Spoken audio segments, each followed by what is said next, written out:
Janet Pichardo. I'm the Director of Family and Community Engagement for the Providence School District. Thank you so much again for joining our Parent Academy this evening. Gracias a todos los padres que están con nosotros esta noche para la Academia para Padres. Mi nombre es Janet Pichardo, directora de participantes y comunidad. I'm getting feedback. I'm not sure why. Again, gracias de nuevo por asistir esta noche.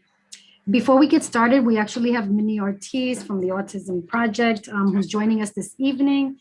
And so before we have Minnie start sharing her information, we want to go through some norms. So antes de presentar a la señora Minnie Ortiz, vamos a pasar en otra información sobre cómo la reunión, cómo vamos a presentar esta reunión. Y antes de eso quería dejarles saber a todos los padres que hablan español que tenemos a la señora Angélica que nos va a ayudar con traducción. Para tener acceso a traducción, por favor, si pueden dar hacia abajo de su pantalla y pueden presionar Interpretation, que está con el globo, el icono globo. Presionen ahí y entonces van a ver la opción de elegir el idioma español. Y de una vez van a poder escuchar a la señora Angélica. Y lo voy a repetir un ratito. Okay, so before we get started again, I just wanted to provide you with some Zoom features that we will be utilizing this evening. So I have the information here in English and Spanish. I just shared with our families who need Spanish interpretation that we do have interpretation available and how they need to access the interpretation feature. Also, if you are joining the meeting from a phone or a tablet and you need the interpretation feature, you may have to select more to access the language interpretation. Entonces, para los padres que tal vez están asistiendo a esta reunión esta noche por medio de su teléfono, celular o tableta, seguramente tienen que presionar esto aquí, los tres puntitos, para entonces tener acceso al botón donde pueden acceder a la interpretación. In terms of interaction for our Parent Academy, we would like for you to use Q&A. So write your question in the Q&A icon at the very bottom of your screen. You can click on Q&A and then be able to write in your question. And you can write your question in either English or Spanish. What we will do then is that either the panelist or myself, we will respond to your question or hold on to your question until there's a moment where the panelists, in this case our presenter, Minnie Ortiz, will be able to respond to your question. And so let me move on to the next here. And so also you have the other option in terms of asking questions where you can raise your hand. And this is the icon that you see on your screen now with the little hand. Once you raise your hand, that'll appear on our end here and we will know who has raised their hand. And this just means that you prefer to ask your question out loud and ask it live. So what we will do is actually call your name and our PPSD Zoom user, Suzanne, will look you up and then select you there, either herself or myself. And then we will go ahead and ask you to deactivate or actually activate your microphone, to turn on your microphone. We don't have the ability to unmute you, so you will need to do that on your own. The chat feature, you will see at the very bottom, will not be available. And we ask that you please use the Q&A or raise your hand to be able to ask your question or share a statement. And we will, again, try our best to answer as many questions in the allotted time. Thank you so much. And I will repeat that in a few minutes. But in the meantime, I will let Minnie get started. So Minnie, I'll have you just introduce yourself and you can get started. Thank you. And I will share my screen as well. Yes. Okay. We'll stop. Others, yes. And let's cross our fingers that my computer doesn't freeze. There we go. It worked. Well, good evening, everybody. My name is Minnie Ortiz. I am a family support specialist at the Autism Project. I'm also the parent consultant at the Children's Neurodevelopment Center, the CNDC, on Prairie Avenue. and I am the very proud mother of 5 adult children. And I like this presentation. I'm going to let you know why. My kids were in school forever. It felt like I should have received an award or a plaque after my kids graduated, because it seemed like I was there so long. And I remember when one of my kids graduated, my son who has ADHD and also autism, when he graduated high school, a traditional high school, his advisor said that it had been a pleasure working with me as a parent. I was like, oh, thank you. And she said, because I was a team player. And I was like, to me, that was the biggest compliment that I could have gotten, because that was my goal, to work as a team for my child's education. And whether you have a child with special needs or not, whether you have an IEP or your kids are just in the regular track at school, being a team player is so important. And it's a lesson that I've learned. And when the advisor kind of recognized that, I was very proud, but very proud because it helped my son get to where he needed to be. But also it kind of gave me, I feel, credentials to kind of pass along what worked for me to help other parents be successful in advocating for their kids. And like I said, with or without an IEP, we are still our kids' advocates in school. So one of the biggest things you need to do to be a good advocate, that would be me, is to be an effective communicator. And what does that mean? So to be an effective communicator, that means that we're going to share ideas, not just say, not talk. It's going to be sharing, right? So it's going to be a back and forth. And we're going to communicate not only verbally, but we're going to do it non-verbally as well. And that one can be tough, right? Because sometimes we might misinterpret it, or sometimes we might perceive other people's nonverbal language differently than what they're trying to portray. We can have written communication, or any kind of communication is communication, but it has to be back and forth, right? And then we all kind of follow the same rules. And sometimes that's where the kind of like miscommunication happens, right? Because we might be talking about maybe the same topic, but we might not kind of be on the same wavelength, and that can happen a lot. And that's when communication breaks down. So we're going to talk a little bit more about ideas, and I like it to be interactive. So please, if there's any questions, please raise your hand. If I go too fast, please ask me to slow down. And again, if you want to interject, please do so, because I would rather answer your questions than finish all my slides, okay? So the other thing that's super important is to show that we have an openness of ideas and thoughts, right? The purpose of effective communication is that both sides, both parties feel listened to, respected, and validated, and it goes both ways. In my role as a parent consultant, I have a lot of conversation with parents, and depending on where we are on our journey or on our school situation, sometimes it's a good experience, sometimes it's not. But I've heard this story many a times, right?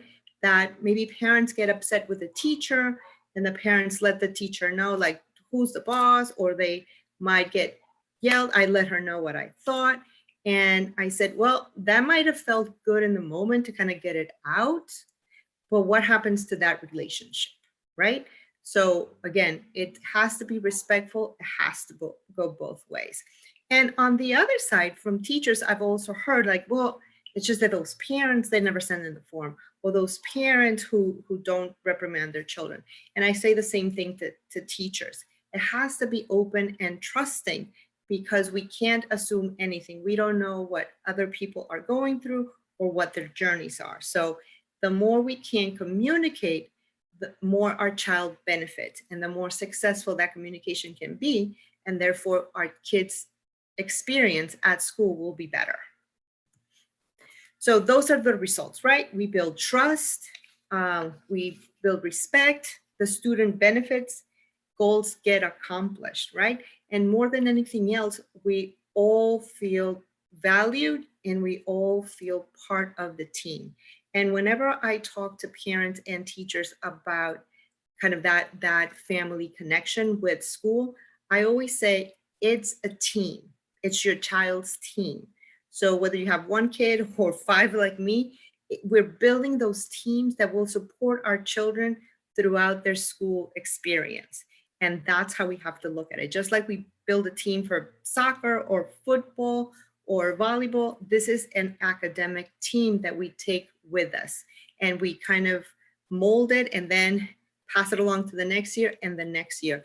And it's, I think, one of the best things we can do for our kids, because again, they're going to be the beneficiaries of that, and they're going to be the ones that feel respected and trust on both sides. But now there are some barriers to good communication. And now I'm just going to talk about kind of like the parent piece, the barriers that we as parents might have when we're trying to communicate with school, right? It could be our choice of words.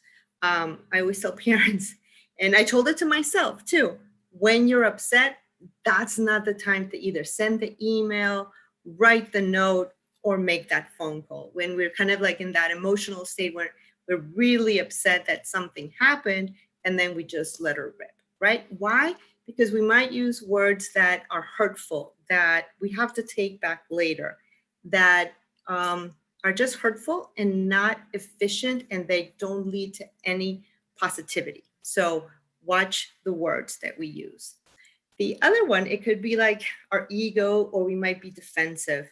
I know that for myself, especially in the beginning when my kids were younger, and we did have to go the IEP, that special education road, when somebody brought it up, my thought was, are they thinking I'm not a good mother?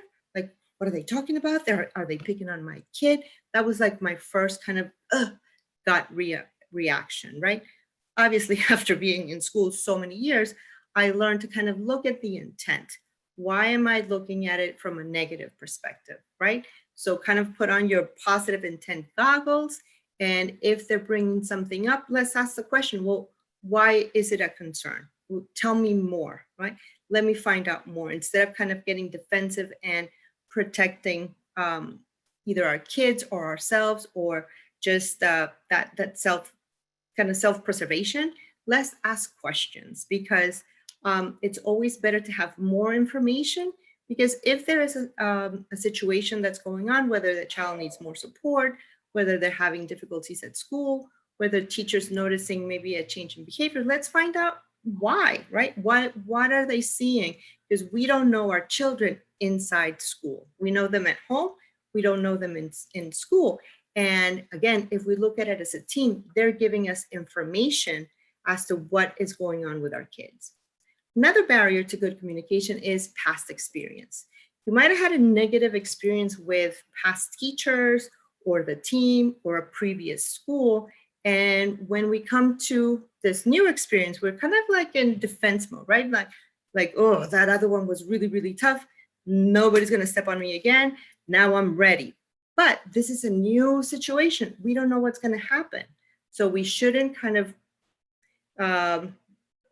react to the past in this future situation, right? So we leave it in the past and keep moving forward.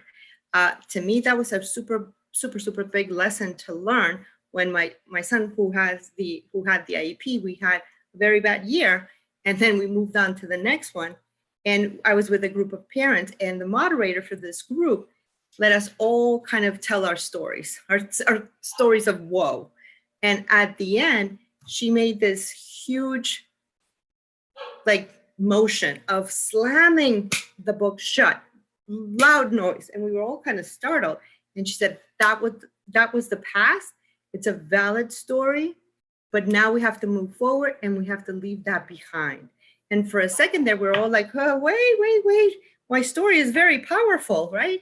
And it's like, how do I just let it go? But in all honesty, it was the best thing we could have done, because we didn't want to tarnish the future relationship with past relationships that might have not been productive, right? So sometimes those past experiences can contaminate future experiences, so we have to leave them aside. Another thing that might be a barrier to communication might be us misreading body language on both sides, right? I do a lot of presenting, and one big lesson I learned is there was somebody in the audience when we used to do it in person, and she was sitting with her arms crossed and swinging her leg, not a smile on her face. And it made me a little nervous. I'm like, oh, she's really not liking it. And I was kind of like, oh, what do I do to get her engaged? And it would kind of throwing me off. And I'm like, at the end, I told my co-presenter, I'm like, oh, I don't think she was happy with our presentation. And then this lady comes up and she like congratulates us. She loved it. That was just her body language. Like, it had nothing to do with us. That was just how she was kind of regulating herself, right? And it was like, so you never know what other people are thinking. So when we attach meaning to somebody's facial expression or their body language, we might make a mistake, and that might impede our communication. But again, if you put on those goggles of positive intent, we all put them on, I think we have a better chance of reaching that effective communication. And then this is a big one, the cultural and language differences, right? Sometimes we might miss something, or we might be able to, if we're the ones that maybe this is our English is our second language, we might be trying to say something and might not come out the right way, or they might say something and we might misinterpret it. Again, personal story. My first meeting in an IEP, big room full of people, a lot of people I didn't know, a lot of people telling me my son had some concerns, that they had some concerns about my son. Big table, small room, not a lot of space to move around. They have all these copies. They start kind of like tossing them on the table. You have to grab it. I'm originally from Mexico. There's no worse offense in Mexico than somebody tosses you something, right? So in my own mind, that's as far as I got. I could not get beyond, they tossed me a paper. I couldn't believe it. I'm like, this is so disrespectful. And what happened in the meeting? No idea, because I was just so stuck. At the end, I was talking to some friends of mine and my other kids' teachers, and they said, well, how did it go? I'm like, they tossed the paper at me. Oh, but what did they say? I'm like, didn't you hear me? They just tossed the paper at me. And they go like, yeah? I'm like, well, wouldn't you be offended? She goes like, no, why? And I was like, so I'm like, well, they tossed it, and I just couldn't get out of my own head. And then it was like, this is a cultural thing, right? So sometimes we bring that to the table as well, or the teachers bring that to the table. So that could always be a barrier. So the trick is, how do we kind of pull back those barriers and remember that the goal is that my child has the best experience possible. And that means, how do I create the team? How do I get along with all the teachers that are going to be interacting with my child? Whether I like them or not, it doesn't matter. Whether they like me or not, it doesn't matter. All that matters is that we get along and we have the same goal, which is to get my child through the school year and have them have the best possible experience and learn as much as possible. Whether it's online or it's in person, what we want is team my kid to be successful. And that's how I always look at it. This is my child's team. Let's go cheer for them, every single member of that team. No questions so far? Nope. Okay. So what are the strategies that we can have for good communication? Well, especially when we have that parent-teacher meeting, right? Let's come prepared. You can have paperwork if you need to. You can write your questions down. You can have kind of like a little cheat sheet of, these are the things I want to talk about. Because the worst thing we can do is kind of veer off topic, and then all of a sudden our 10, 15 minutes are up. We have to leave. We didn't get any of our questions answered. The teacher didn't get her message through. And now we feel kind of deflated because now somebody else is at the door and I have to leave. And it doesn't feel like I was heard, right? We feel kind of uncomfortable. So let's come prepared. Let's write it down. If you have any problems, put them at the top of the list. Anything that comes up, you can keep writing. And if there's enough time, you can touch on those.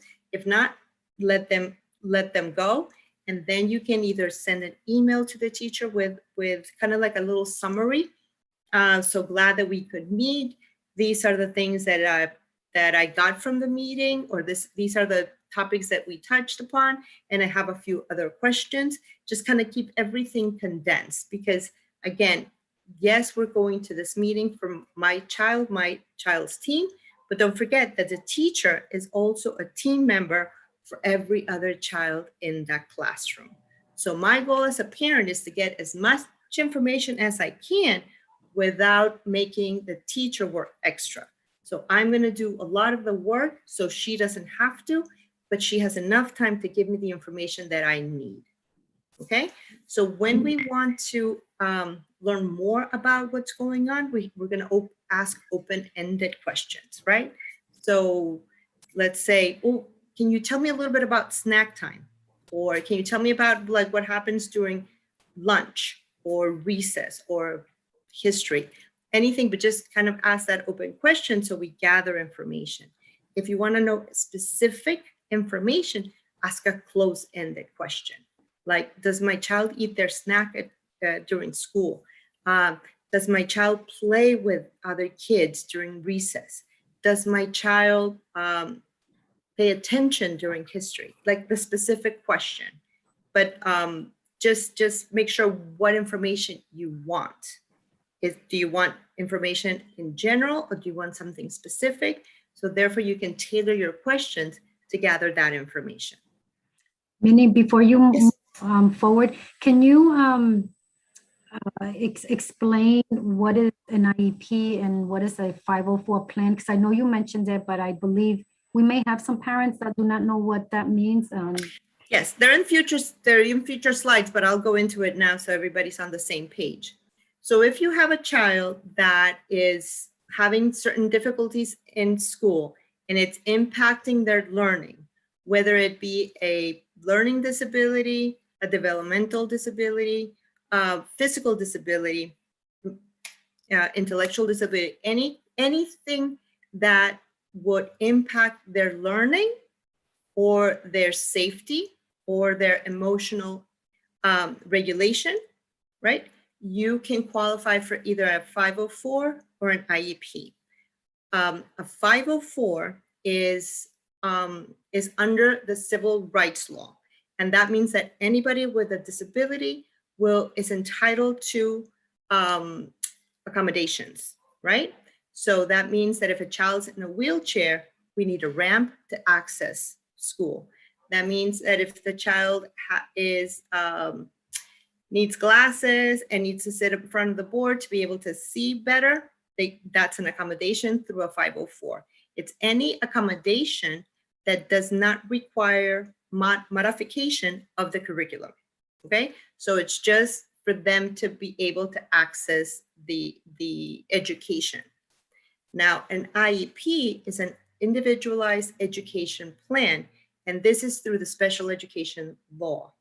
This is for kids that need modification in that curriculum for them to be able to learn. So they might learn a little bit differently. They might need a little bit extra help to access that information. So it might be a child that has a learning disability, a reading disability, writing disability, autism, ADHD, anything that impacts the way they learn, they would qualify, or you have to go apply and see if they qualify for an IEP. So they would modify the way they learn to fit the style of each child. And then through that IEP, they have access to services like speech therapy, occupational therapy, resource, kind of like academic resources, but that's tailored individually to each child, and that's through special education. Is that good? Thank you. Okay, so when we're communicating between home and school, again, we're going to think about what information are we looking for. If we go like, oh, how was my child's day? That's really long, right? Specifically, was my child Did my child participate in gym? Did my child participate in math? Was my child able to go to the cafeteria? Anything that you want, like more specific. How was the child's day? We might get a very short answer, good, which really doesn't tell us much. Or we might be expecting this long kind of journal entry about everything that happened to the child. And that might be very taxing on the teacher if they have to do it for other children. So again, tailor it to what information do you need and how much is enough, because we don't want to tax the teacher, because we want to keep that information flowing. And then again, if we are going into that IEP road, then what do we want in it? Now, there's so many different ways to communicate with teachers, right? You can have a newsletter, there's emails, journals, you can have a meeting, you have a website, Skyward, and that's a really, really good thing. Back in my day, we didn't have that. The kids are older, so I always had little blank notes and I kept sending them. The problem was that my kids sometimes forgot to hand them in, right? But we can have different ways of communicating.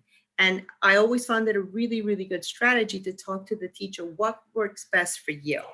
We try the journal, but again, it can be a lot of information, right? So depending on the teacher, I always kind of, whatever works for the teacher is going to work for me. Why? Because again, I want to facilitate communication between teacher and myself. I have my child, she has every child in the classroom. So if she's writing a journal entry for me, that means that she might have to write it for every other child. There's not enough time during the day. So how can we make it so it's successful, right? Both ways. So if the teacher prefers going on Skyward, then we do that. If the teacher is okay with a little note, that might work out. So have that conversation with the teacher. The other thing is that I went on the Providence Public School, the Providence Department of the Providence Public School website. Wow, you guys have so much information. There's so many different ways to get information that I spent about 2 hours. I'm like, oh, I'm getting distracted here because I went from one page to the other page. There was just really, really good information there. So I advise everybody to go and check it out. And then Jeanette, if I'm not mistaken, you had told me before that you guys have a Facebook page. So the district does have a Facebook page, yes. And parents can also write questions on that Facebook page? Sure, yeah, and we also announce different activities that, that we're hosting as a district, so yes. So I think that is such a good resource for parents, right? Again, the goal of this is to be able to feel comfortable talking to the school, talking to the teacher, getting that information. And sometimes we don't know where to look. So I'm very happy that you guys have so much information out there. And I'm sure parents know about it. I was just very pleasantly surprised and thought I would mention it. My favorite way of communicating was always the phone call. But again, I like to chat. So I know that the teacher's not going to have time to chat all day long. At some point in my kids' journey, sometimes I was just happy when I picked up my kids. If I saw the teacher, just give me a thumbs up. You give me a thumbs up, then I'm good, right? So again, it can be tailored and it can change depending on the child, depending on the teacher, and depending on what kind of year we're having. But just keep in mind that there's so many ways to communicate. And I'm just going to show you some. So these are just little communication logs that you can have, different examples. Sometimes you can do that just to get specific information. Sometimes a child can help write it. Again, these are just ideas that you can bring to the table, or even the teacher already might have like a little cheat sheet of different ways of communicating. So just be open. Just because I communicated with the teacher last year with a journal doesn't mean I have to do it again this year. If the teacher this year, again, just likes happy faces or pictures, just roll with it. Just the goal is to get information and create a team.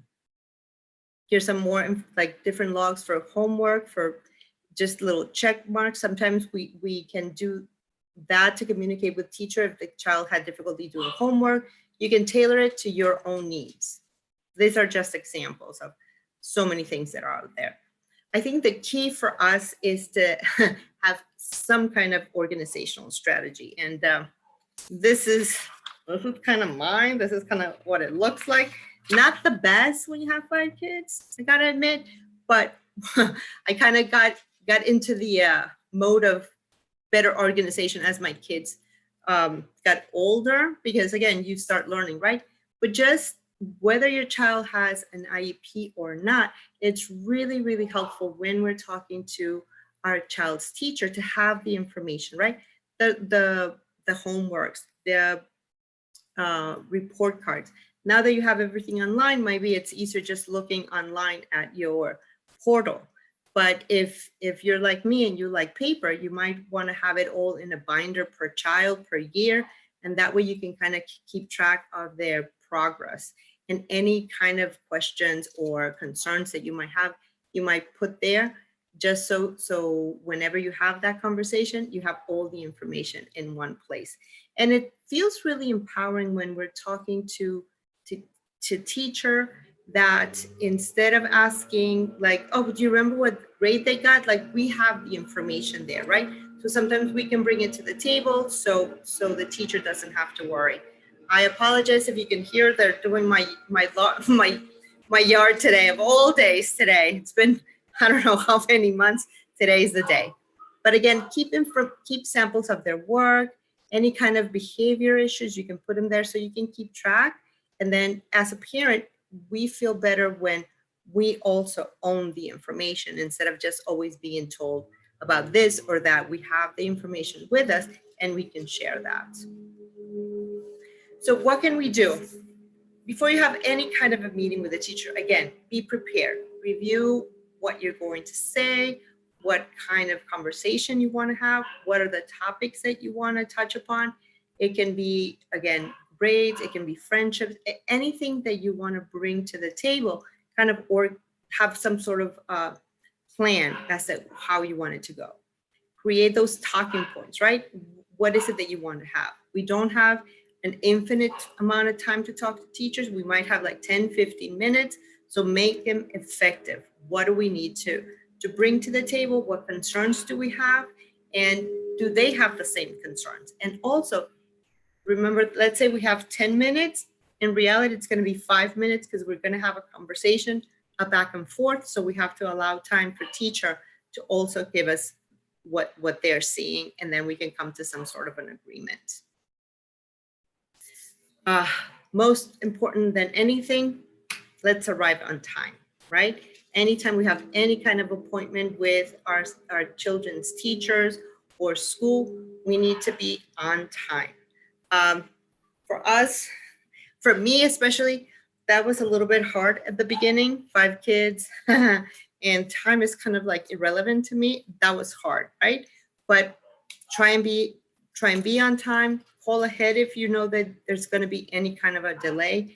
And if they cannot see us because we were late, we need to be respectful about that and schedule something, even if it was super, super important. But then again, let's see the other side. They also have a full day and they've been preparing for us, right? So be honest and be respectful. When if we're going to be touching upon maybe a sensitive subject or something that might not be pleasant, you can always bring somebody along with you just for support for yourself. But again, remember that it's not, I'm going to fight the school. It's, I'm going to work with the school and I'm going to advocate for my child in school so my child can have the best education possible. I hear this so many times, and sometimes everybody's well-intentioned and we hear from friends, oh, you got to go fight them. Oh, I know that teacher. She's really tough. You got to fight her. You got to be tough with her. Again, that is not helpful, right?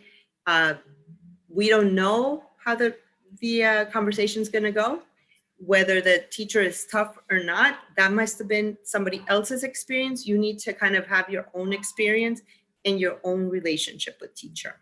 Again, I tell parents, I tell professionals, never say I'm going to fight the school, I'm going to fight with the teacher, I'm going to fight for my kid, because again, when we fight, it means that you're adversaries. And how can you be an adversary with somebody who's working with your child? You want them to be on your child's team.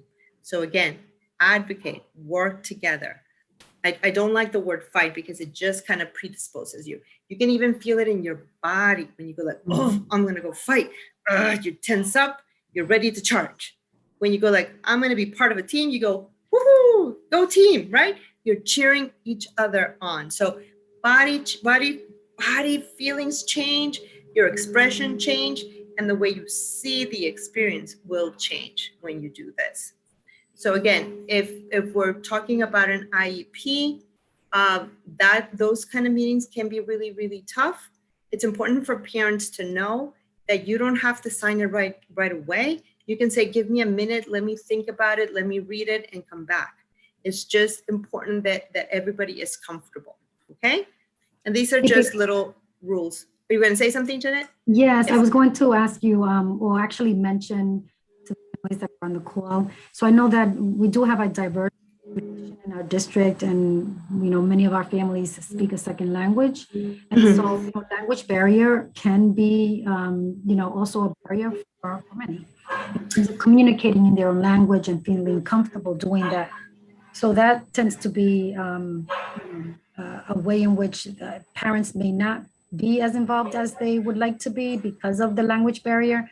So I just wanted to remind families that, right now, if you are interested in speaking with your teacher, but the language might be a barrier for yourself, just remember that, you just need to ask at the school level, have someone else, if you can't ask, is to request an interpreter. And Minnie, if you can also add to that when it has to do with very formal meetings like the 504 or the IEP meetings, that there is that process as well where families should feel comfortable requesting an interpreter.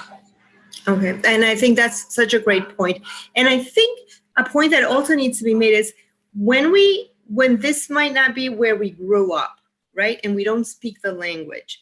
Maybe in our country of origin, parents, you send your kids, I know that from where I'm, like from Mexico, you send your kids to school and you do as the teacher says, and parents are hands off, right? So sometimes I remember that kind of being kind of different for me. It was like, oh, I get a say here too. That's pretty cool. So kind of becoming, and that's why I emphasize being part of the team, because it's not just you send them to school and they're on their own. It's you are part of it. And even if we feel a little bit intimidated at the beginning, I think the more we participate, the more comfortable we become, the more they get to know us. And even if that language might be a barrier, again, like Jeanette said, you can have that interpreter, but at least they know your face. They know you're the parent that shows up. And that goes a long way because teachers are showing up. And again, they need to put on their positive intent glasses as well, right? And think like, oh, well, maybe mom is just shy. So there's so many layers to good communication. But the only thing that we can do is control what we do, right? So as a parent, whether you feel comfortable or not, just try to participate, because again, it'll go a long way in your child's experience. And again, like Jeanette said, you have the right, if you do not speak English, to request an interpreter. And you can bring somebody with you besides the interpreter just for support, so you don't feel so alone. So you just know that there's somebody there with you. You can have somebody take notes for you. You can always have somebody with you so you feel supported, right? Okay, now what do we do after the meeting? If it's a parent-teacher conference, I always like to kind of send a little thank you note. Just thank you, teacher, for meeting with us, and we got so much out of the meeting. Again, you can, if language is a barrier, you can even send it in your language, or you can use Google Translate and send it. It's just a little kind kind of like a little recap of what we understood from the meeting. If we understood something, that we can put it in writing, and then the teacher can say, I think there was a misunderstanding here, right? Because we're just kind of putting down what we understood. If it's an IEP meeting or a more formal meeting, I also like to either send an email, a little note, again, just to make sure that I understood everything that happened, and also to appreciate the team, right? That is really, really, to me, it's always been very important to appreciate my child's teacher, because as all of you realize now that we've had to do a lot of distance learning and we had to become our children's teacher, that is hard work. It is not an easy job to teach, and to teach kids and to keep them engaged. So I say kudos to teachers, because it is a hard job. So I like, again, to recognize the effort they put in my child's education, because what the teacher does for my child now would have an impact in their future. So I always like to appreciate that. Communicate regularly. If your child has an IEP or a 504, or even if they don't, just keep those lines of communication open, because again, the benefit will be for your child. You're part of the team, and let's keep going. And I always say, a little treat once in a while, not a bad idea. I always like to bring maybe like a little baked good. I know it's COVID time, but before COVID time, either like some coffee for the teachers on parent conference, a little baked good, something to kind of show that you appreciate the hard work they put in every single day. And when we have a disagreement, whether it's in an IEP or in any kind of a meeting, there are steps that we can take in that disagreement. I won't go into this too much, because again, it's more general and I want to be respectful of everybody's time, but there are steps that we can take if we don't agree with any kind of decisions that have been made during an IEP meeting. And I will have resources at the end as well. But again, keep an open mind. Teachers sometimes know our kids better than we do in that learning environment, right? So sometimes teachers will know that our children can do a little bit more than we think they can. You go like, oh, I don't think that can happen. And then all of a sudden we trust them, and boom, we see this huge growth in our kids. Why? Because we see one part of our kids and they see a different, they see them interacting with a lot of other kids, with adults, problem solving on their own. So they can gather information that we can't. We bring home and school together, boom, we get this amazing child, right? So another thing that besides keeping an open mind is share what works at home, right? And pick up what works at school. And then again, we put those two things together and we can get awesome results. There is something called mediation in case there are bigger disagreements during the IEP meeting, and you can have that. And I put down the phone number for a resource for that. And mediation is just kind of you tell your side, school tells their side, and a decision is made by a third party.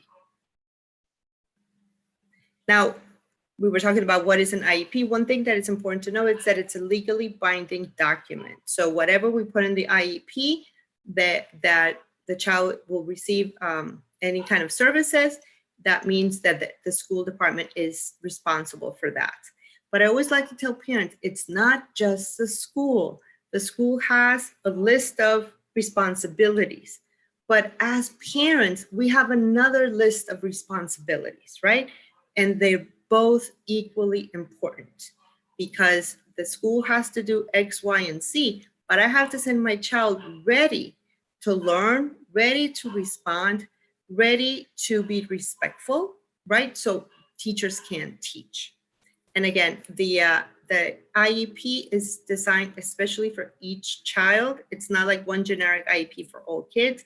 There's an IEP team, so now you have a bigger team for your child that will develop and put in place all of the services and goals that will meet the child's needs. Again, a 504 is civil rights. An IEP is special education law.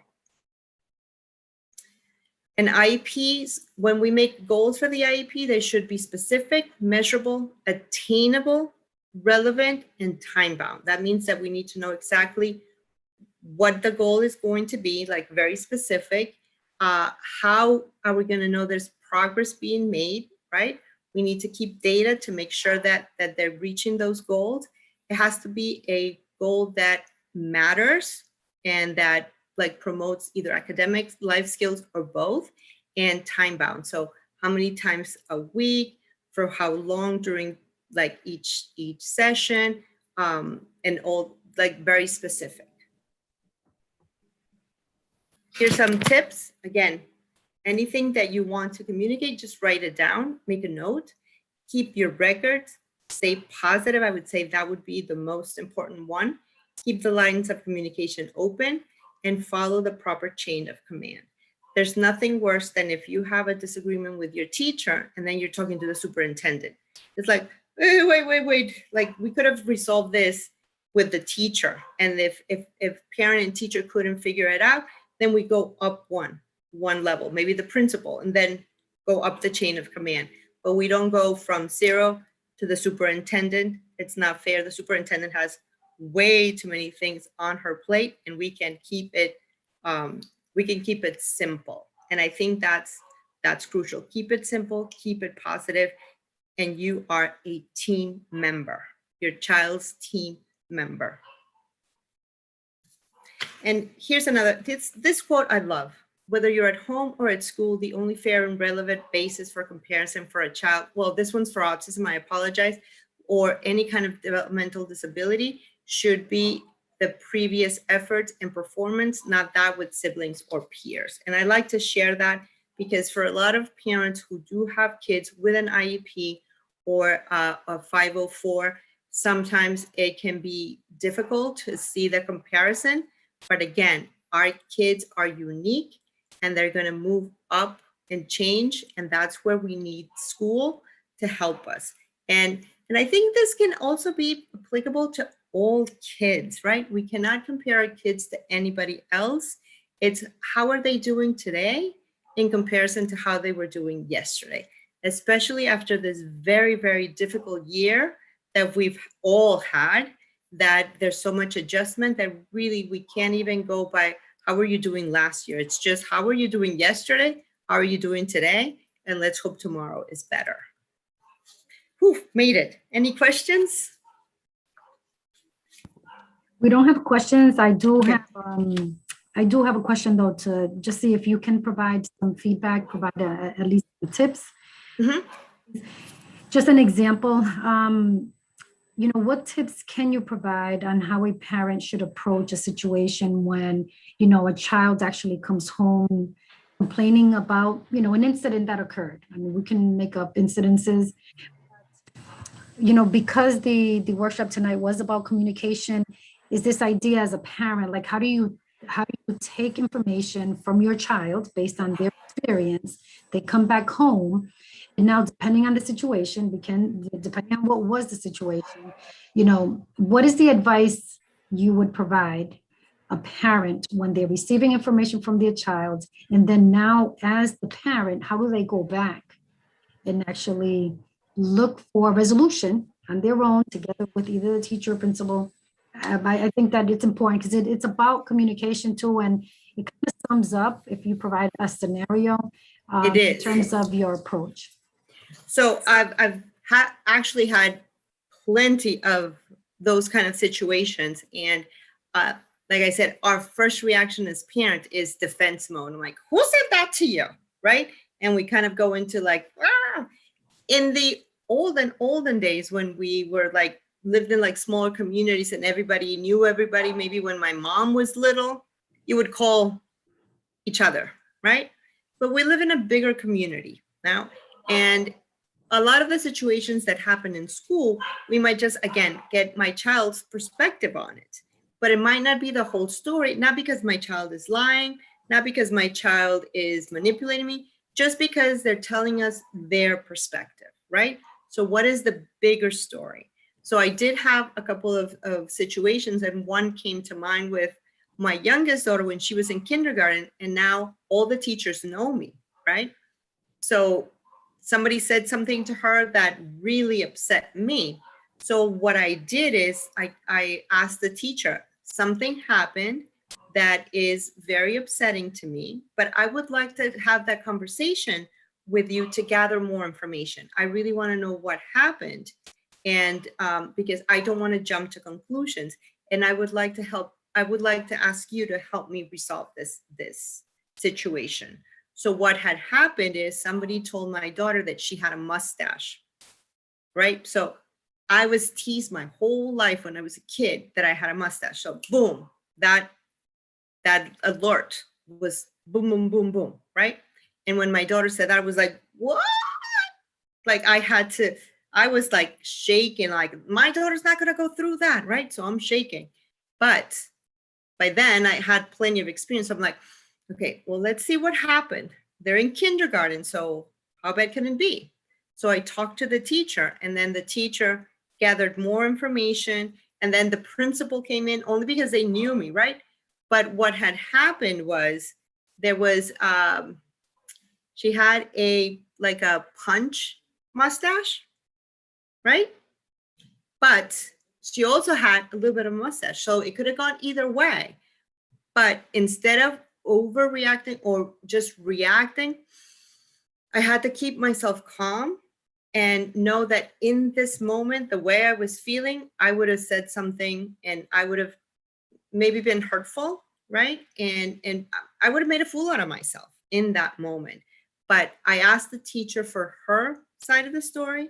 And I also asked for help in resolving the situation. So I didn't want the other child to get in trouble, but I did want them to help resolve. And I think that's a good strategy.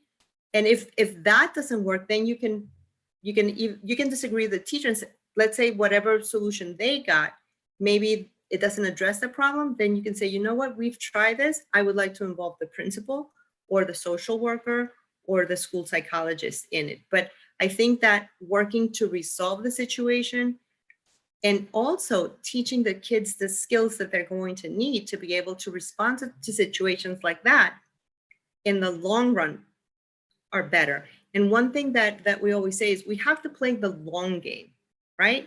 Yes, the short game would be to call that mother and insult her before insulting my kid. Again, what do we resolve with that? We're playing the long game. What skills do our kids need to learn? How do I communicate with the teacher? And if that doesn't get resolved, who else can we talk to? So I think, again, teamwork, I would say. Right. Thank you so much. I did want to also mention to the families that are on the call today that, we just recently, just so you know, we just went through parent-teacher conferences. Okay. Mm-hmm. So this was the second opportunity for families to actually have a day where folks are, meeting. And so I just want to reiterate what has been mentioned to families with regard to communication. Even though parent-teacher conferences have been scheduled and some families were able to attend, maybe some not, that it's not the only opportunity that exists, that we want to make sure that families understand that they have the right, but that it's also very important that if there are any concerns or any questions that they might have, that they can also initiate requesting a meeting with the teacher, but understanding that it needs to be coordinated, right? You should call the school and email the teacher. Minnie mentioned earlier that Skyward, the parent portal that we utilize here at the Providence School Department. Perhaps not every parent has access to it for whatever reason. If you do need assistance to have access to the Skyward parent portal, you can call our office at the Family Engagement Office at 456-0686, and we can help you get access to the parent portal.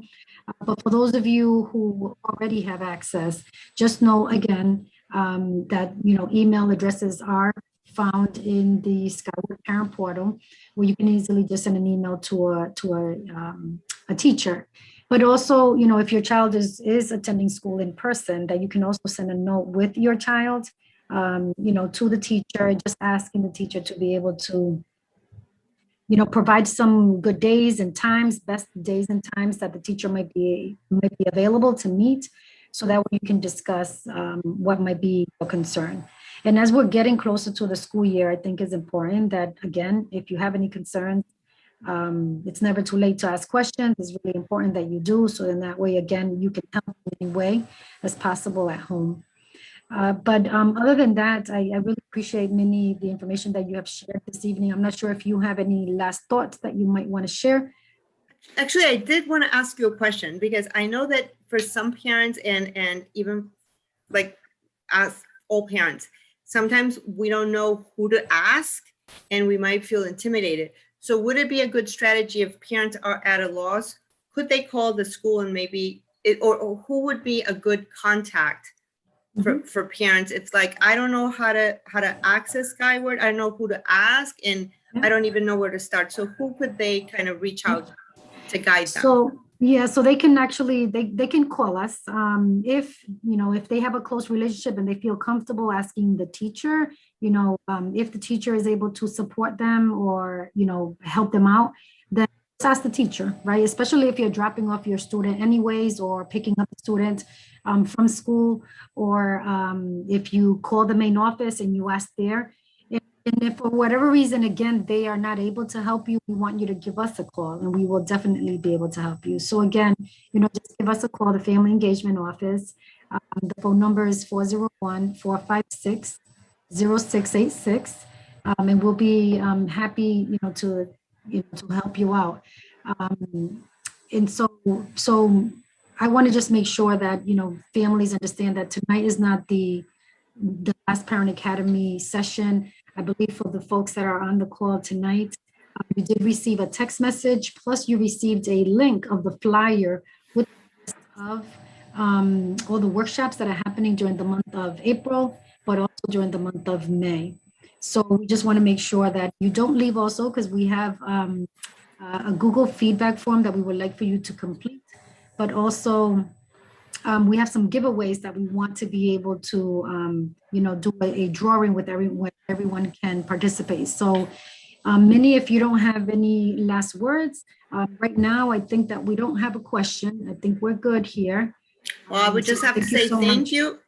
Thank you so much for the opportunity, and for all the parents out there, just create a team, and that will be super helpful for your kids and for the school. And again, I think in these times, I think we've realized how much we all need each other. So onward, and best of luck to everybody. Thank you so much. Thank you. Thank you. Have a good evening. I'm gonna stop sharing, and thank you. I will say thank you and good night. Thank you very much. Have a good evening. Bye-bye. Bye-bye.